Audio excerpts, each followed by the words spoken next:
Welcome back to the Reign of Megatron. Yeah, we are doing this again. Now then, the Megatron I have been trying to end the review of the series on. Yes, I did finally get my hands on it. However, I realized something. I have so many different versions of Megatron that I'd be doing a disservice if I didn't include a few more into this review series. Now, I'm not going to be reviewing every single Megatron in my collection because that would just take forever, and the amount of time and effort to dig them all out of storage would just be ridiculous, especially considering I would have to make sure to find all of their different pieces. However, that being said, I did dig out a few more Megatrons to review from a few different lines. And first one up for this continuation is the Transformers animated Cybertron, and this is the Voyager version. There are actually 3 different Megatrons, if I recall, for the retail version of the series, and yeah, I'm not even going to count like promos from different restaurants and whatnot, or the miniature versions of them.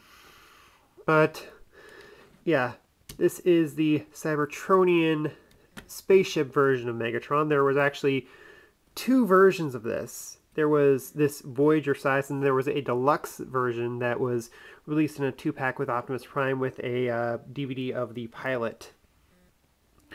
Anyway, without further ado, you can take a look at those details. There's some nice clear plastic details, a little dusty because he's been in my garage. Got these nicely designed wings, some more clear plastic details. We got the cockpit also with some clear plastic accents. The obvious cannon there. We got this tail fin here. We got little rolling wheels. And the underside just kind of looks a little broken up, but again, it's a Transformer. You don't really show them from the bottom.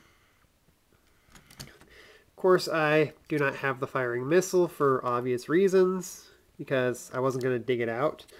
So without further ado, let's actually get on to transformation. We just untab the cannon, swing this out, untab this section here,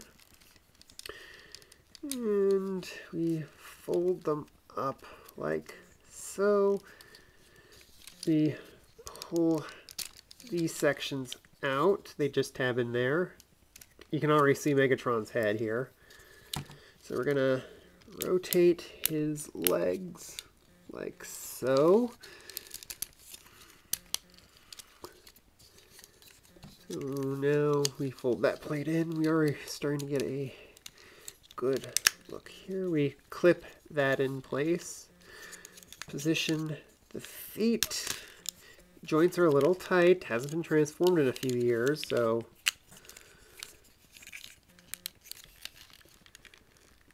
now then, this little panel here, that it's kind of loose on mine. It's supposed to stick up like so in vehicle mode, but the joint's loose on mine, so it kind of automatically just goes into place. We take the torso, fold it back, tab it into place like so, untab those sections, fold these sections out, and unfold the hands. A little concerned about this, I'll explain later. And we do the same on this side, and we fold up Megatron's head. And as for this, we kind of, to be honest, I don't really remember how this is supposed to go on his arm. I think it's supposed to go up further, but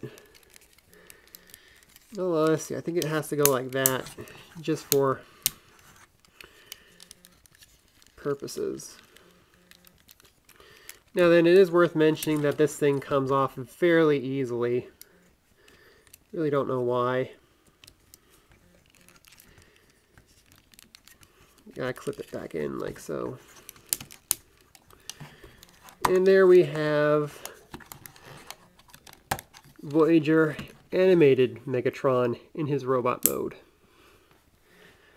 He is really nice looking, I have to say, except for the whole cannon bit. Again, I think it's supposed to go a certain way, but I can't really remember exactly. Anyway, let's take a look at articulation. His head does swivel.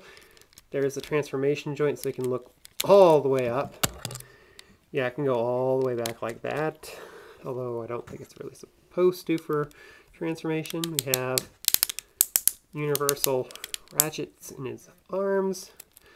Arm swivel, which is kind of ratcheted, and since this is clear plastic, I am concerned about that. A double jointed elbow, mostly for transformation. Okay, let's get this arm back in place. Has waist articulation, little limited. Universal ratcheted hips. Although I am also concerned because, again, there is clear plastic in that hip. Good range of knee bend. And of course the feet can tilt up and down. As for the cannon, it does have a gimmick, which is why you have to unplug it from the thing. Oh yeah, and you can also move this up for what you need to do, because there is this little thing right here which moves like so. And there you have a little blade weapon, and you just reattach that to his arm. And now he has a blade hanging off his arm. Yeah, I'm gonna just transform it back to the cannon, because to make it look like the blade, you have to hang it off at kind of a funny angle. Try to keep it like that. Anyway, pretty decent Megatron. Nice looking and all, but the deluxe class one that came as a 2-pack with Prime, Canon is done a lot better on it, in my opinion. The blade transformation gimmick is kind of cool, but it doesn't really work too well. And all in all, the clear plastic does give me some concern, but not terribly. I am just worried about those hips and those biceps. Anyway, that is my review, and I hope to see you guys again next time. Bye!